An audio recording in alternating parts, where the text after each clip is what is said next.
Now, the Three Martini Lunch with Greg Columbus and Jim Geraghty.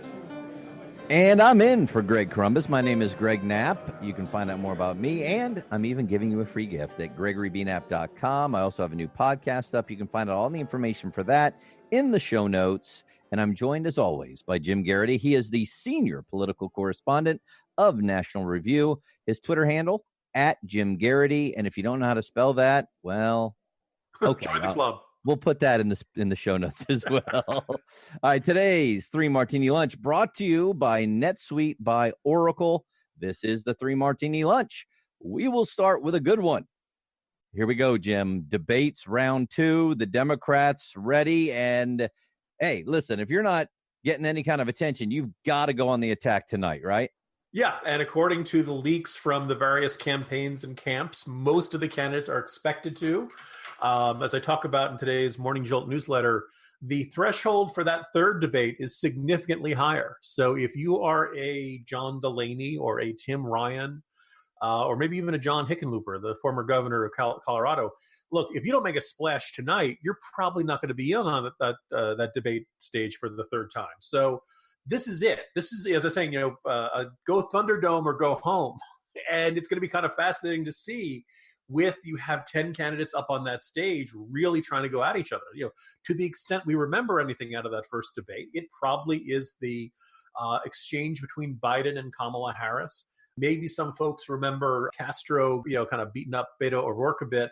Basically, people realize confrontation is how you have one of those memorable moments that ends up going viral and playing on the news the next night and being repeated on cable news and all that kind of stuff.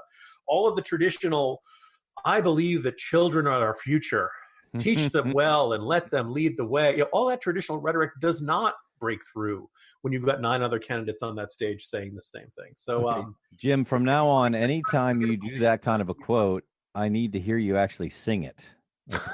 I would love to hear that. Standard empty blather political line for quite some time. You're the first person who's asked me to imitate Whitney Houston. Yes. Yeah, but if you like it, so basically, if you like infighting, I think tonight's going to just be a buffet table. Yeah, and I'll tell you, the thing that I thought was most entertaining last time was Marianne Williamson saying all you need is love. So I'm actually looking forward to what she's going to say tonight. Yeah, there's also this intriguing lengthy article in Rolling Stone by Matt Taibbi, I believe his name is. Not always my favorite writer, but he gives, I think, a very astute assessment, and his conclusion is Democrats are going to blow 2020, which is probably not what Rolling Stone readers want to hear. And but he's been spending a lot of time with the candidates in Iowa, and it's interesting. He talks about Marianne Williamson, who says Trump was not a political campaign, he was a phenomenon, and you're only going to beat him with another phenomenon. Marianne Williamson says a lot of crazy things, but this is not one of them. This is probably a reasonably accurate assessment. And, he makes the observation that, there's this giant gap between what politicians promise and what ends up getting delivered. And I think, the phrase is, this gap between reality and political proclamation is what opened the door for Trump in 2016. Each time some candidate comes along and promises, if Biden doesn't specifically deliver, we're going to cure cancer, but when I'm president, I'm going to cover your health care. I'm going to cover your college insurance. I'm going to cover your daycare. I'm going to forgive all your student loans. People have heard a lot of promises, and I think they're kind of cynical about them. And it takes probably much greater either charisma or just sheer force of personality to convince people that you're going to deliver on those promises. Totally agree. And of course, part of what Trump is he agreed with what you just said, that all politicians have done is promise, nothing's happened. It's all the same. It's the swamp. It's the establishment. And you need something different. And that resonated with a lot of people to the point that they really didn't care what Trump said or did or stood for. They just wanted something different and somebody that maybe had enough power, being a billionaire, that he could do something. I think that was a big part of this. And maybe on the Democratic side, it's somebody like Marianne Williamson, because a lot of what she says resonates with a lot of people who are angry and, quote, resistance people. I hate to use that word because I can't believe they have demeaned what the French resistance was. But you know what I mean? Where maybe she's a vice president candidate with the Democrats to show that there's something different or new. Or maybe she's just doing it to sell more books and make more money. Like half of these candidates are.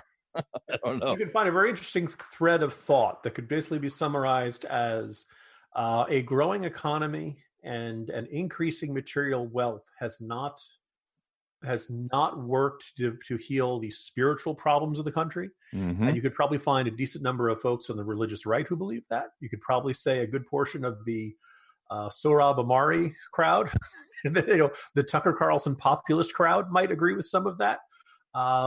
Everything we're hearing from Marianne Williamson, it sounds kind of touchy-feely. I don't know if it's necessarily an area that government policy is well suited to apply to, but there is kind of this sense of, hey, even at a time of prosperity, something's gone terribly wrong in this country, and I think that's a message that's always going to resonate with a lot of people. Whether it makes people decide to vote for Marianne Williamson is another story, though. I guess it all depends on the numbers. Yeah. That is Martini number one. It was a good one. We'll see what happens tonight. Get ready. And then we move on to the bad Martini after we hear a little bit about NetSuite by Oracle. Speaking of numbers, if you don't know your numbers, you don't know your business. But the problem that growing businesses have that keeps them from knowing their numbers is their hodgepodge of business systems. They have one system for accounting, another for sales, another for inventory, and so on. It's just a big, inefficient mess, taking up too much time and too many resources, and that hurts the bottom line. Introducing NetSuite by Oracle, the business management software that handles every aspect of your business in an easy-to-use cloud platform, giving you the visibility and control that you need to grow. With NetSuite, you save time, money, and unneeded headaches by managing sales, finance, accounting, orders, and human resources instantly, right from your desktop or phone. That's why NetSuite is the world's #1 cloud business system. And right now, NetSuite is offering you valuable insights with a free guide, 7 key strategies to grow your profits at netsuite.com/martini. That's netsuite.com/martini to download your free guide, 7 key strategies to grow your profits. One last time, that is netsuite.com/martini. There you go. And we can put that in the show notes to make it easy for you, too. Let's move on to Martini number 2, the bad Martini. This story just keeps getting worse. It's about the USA gymnastics team. You remember the women who were sexually harassed, abused by Larry Nassar, and people were covering this up. Well, now we've got even more information. Here's a little bit more about what's going on with Larry Nassar and the investigations. Olympic gold medalist Michaela Maroney first spoke to the FBI about the abuse back in 2015, but she told Savannah nothing happened. Were you wondering, hey, how come the FBI hasn't contacted us? Yeah, I think me and my mom, we both kept calling, trying to get information and be like, what's going on here? Like, why are things stalling? Now the investigation has found that for 421 days, a year and 2 months, the FBI, the U.S. Olympic Committee, and USA Gymnastics all failed to act, or even warn Michigan State University, where Dr. Nassar worked, that he was sexually abusing athletes. How does this happen? This is one of those stories, Jim, that the more I read about it and see about it, I'm just stunned, and I guess I'm naive. I just don't understand how so many adult, so-called responsible people knew about something this horrific and did nothing. Yeah, I think, as much as you're like, oh my God, this is a horrible story, we find it has a worse angle or a worse ramifications from it, not just from the abuse, but all the people who were in some position who at the very least could have done more. If you report it and nobody acts on it, or you send it up the chain or something like that. But look, this is not all that different from the proclaiming that Harvey Weinstein was an open secret in Hollywood. Not all that different, perhaps, from what we're hearing about the Epstein scandal up in New York, and the idea of all the number of people in high society in Fort Lauderdale and up in New York and down in the Caribbean who kind of knew what was going on there. We have a real problem in this country, and perhaps, in many countries, about what happens when you hear about abuse on this kind of scale by someone who's in a powerful or protected position. And, it's we're talking about, topics that could or should come up in the Democratic debate. And you talk about things that have gone wrong in this country. This is a big one. And it was, the idea that Nassar could have this, be this kind of a monster, that's horrible enough. The idea that there could be reports that he was doing these sorts of things and nobody really moved on it, even the Federal Bureau of Investigation, really sends a chill down your spine and kind of gives you this attitude. Like we do a lot of, we pay lip service. We say we care about these sorts of things. We say this kind of behavior is unacceptable. We say that we would stand against it. But far too often, people get these kind of reports and either move slowly or not at all. And this wasn't even like, say, 20, 30 years ago, Jim, where, it was more of, well, did she really do this? Did he really do it? People weren't believed as much. This is 2015 and 2016. This isn't, you know what I mean? And I can understand and rationalize. It's still totally wrong. Don't misunderstand. But okay, well, Michigan State didn't want the bad publicity. Okay, the Olympic Committee didn't want the bad publicity.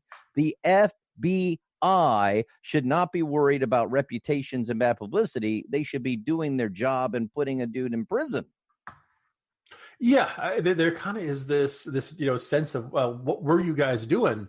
What did you need to hear to move faster on this? What did you need to, is he an axe murderer? I mean, what's the threshold before you'd move really fast on something like that? And the other thing is also in each one of these cases that I mentioned, Weinstein, Nassar, Epstein. Look, we all know, particularly after the high profile fight over Brett Kavanaugh, the fears of false accusations, fears of he said, she said, or things like that.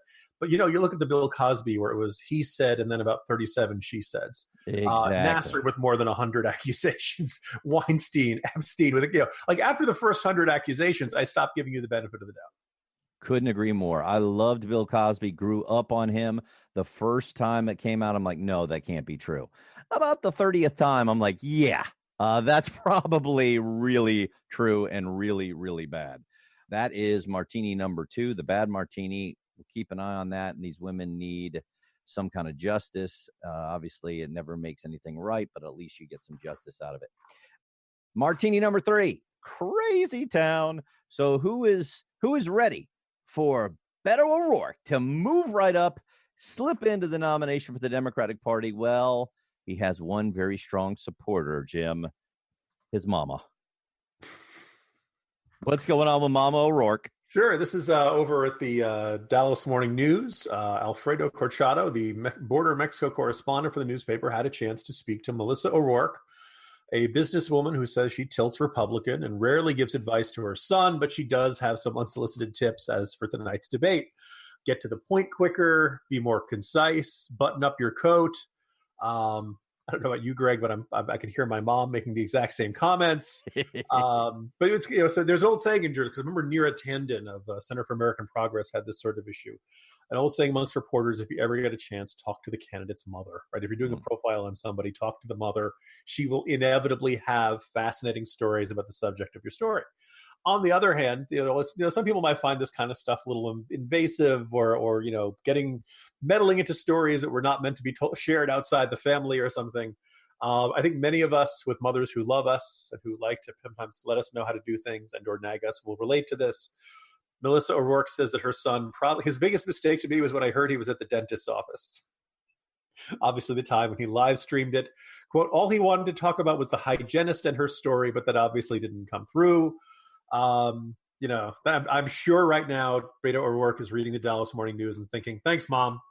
But that's where it is. Although she says she'll be ready to go out and kick some tush tonight, although she didn't use the word tush. Yeah, we'll see. It's always good to have Mom on the record, I guess.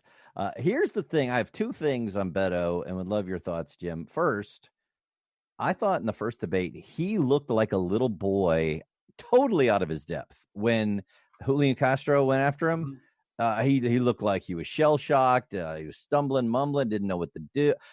He did not look presidential at all to me. Yeah, no, I would agree with that. I think one of the things that I probably write about and discuss Beto O'Rourke more than he deserves, and certainly in terms of his poll standing and in terms of what will probably be his ultimate impact on the 2020 presidential race. On the other hand, I believe the entire Icarus-like story of Beto O'Rourke over the past 2 years or so is a really vivid example of the way how easily most of the mainstream media can succumb to the desire to see what they want to see. This is basically the same guy he was 2 years ago. Mm-hmm. And what was driving Beto O'Rourke for most of 2017 and 2018 was the fact that the press absolutely hated Ted Cruz. And they wanted to see a winner. Thus, they convinced themselves that he was a winner. And a whole bunch of traits that struck some of us as not all that impressive. The skateboarding, the playing the guitar. There was kind of this, overgrown teenager aura to Beto O'Rourke. They convinced themselves that he was the second coming of John F. Kennedy or Robert F. Kennedy, depending on your preference. When in fact, the only thing he really had that was Kennedy-esque was a driving record. Ouch. That's watching Beto O'Rourke come crashing back down to earth. Besides my natural inclination to enjoy telling people, "See, I told you so." It's the sort of thing that should make every political journalist who went down there and wrote that gushing profile should kind of go back and say, was he really as good as I thought he was? Or was I just, so driven by what I wanted to see in this particular Senate race that I was blinded to the fact that in the end, he was really nothing special. And I don't think they'll make that kind of thinking, but this is the kind of moment where I feel like, oh, okay, I do see the world clearly, at least compared to some other folks. Yeah, and the second thing I wanted to mention, every Democrat is trying to show that they are more woke than the next. So he has invited 3 young black men from Michigan who, as high school football players, followed some of the NFL players' examples and kneeled for the national anthem before the football game. So he has invited them as his guests to the event tonight.